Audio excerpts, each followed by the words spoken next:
occasionally think how quickly our differences worldwide would vanish if we were facing an alien threat from outside this world. And yet I ask you, is not an alien force already among us? They're all over the damn place. They're in our midst, and they are family. We're related to them because they were the ones that had a hand in establishing us as a hybrid race 100,000 years ago. And that hybridization is still underway, it's still happening, even as we sit here and speak. It hasn't stopped. It's underway. They have different agendas. Some of them are nice folks and some of them are not. As I said, they have different agendas, but they're all around. The one in the upper left-hand corner there is another self-luminous object that moves all over the place. That object is over 2,000 miles long. It is an artificially constructed object, over 2,000 miles long. It's about 500 miles in diameter. Can you imagine a technology and a society that can build an object 2,000 miles long for 500 miles in diameter? Oh, this is an object that flew up and knocked the Soviet satellite out of orbit some years ago. The Soviets sent up a damn first-rate satellite. No one believed me, even from those few people that I was able to share this experience with, that this is true. But luckily, with the development of the ufology and many great people out there that are doing the research and providing the video evidence.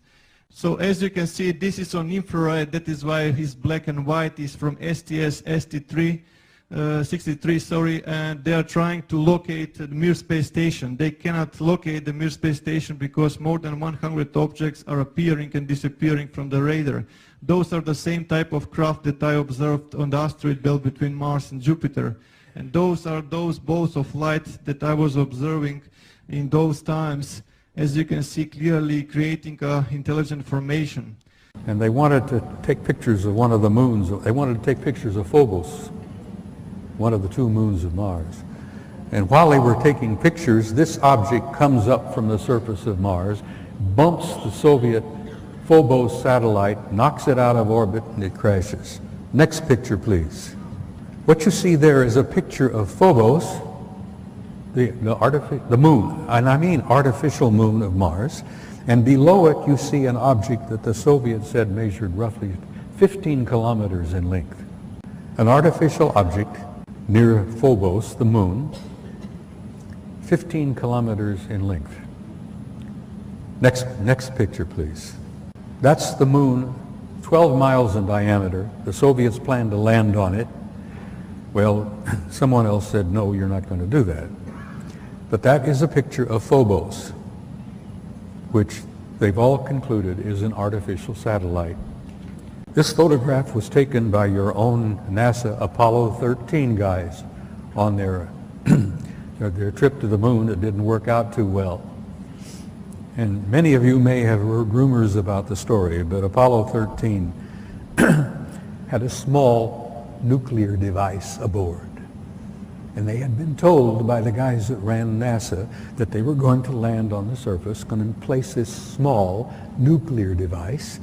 And then when they all left and came back aboard and came back, they were going to detonate it and study the reverberations of this nuclear device, study the seismology of the moon, because they've been convinced for some years that the moon is basically hollow.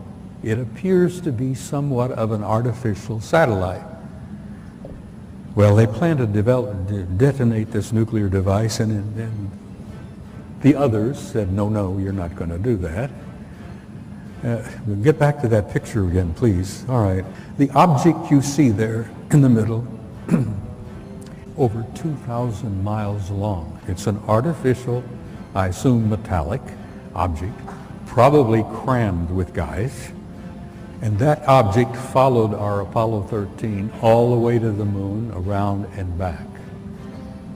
Now, whether they were trying to make sure the Apollo 13 guys got home safely or what, whether they were the ones responsible for Apollo 13's little accident, which kept them from landing on the moon and placing that nuclear device, who knows? We may find out someday. But here you have an artificial object in orbit. Now, I've spent some time aboard aircraft carriers with my kid.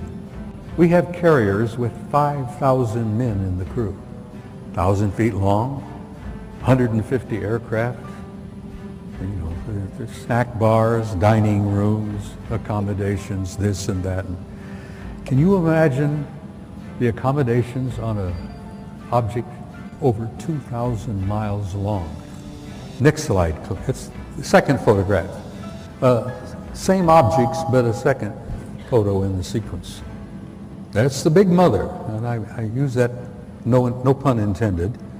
There are other objects out there. There's a disc-shaped object, and then there's the other object. Then above it is the moon out there. But there's that one big object out there. I'm sure they got a crew of hundreds, maybe a couple of thousand. The ones I refer to as the others. I hate the term alien. I hate the term UFO. There are no UFOs. We've known what they are for years and years and years. Some of them are ours. Some of them are theirs. There's no unidentified flying objects out there. They're all identified. I've tried to impress upon you the seriousness of it, the seriousness of the cover-up and the lies they've been telling you, the importance of why you need to know as much as you can know. And you need to be presented with the material because, damn it, you all deserve the truth. You have a right to know and you have a need to know because you are the people that this whole damn thing is all about.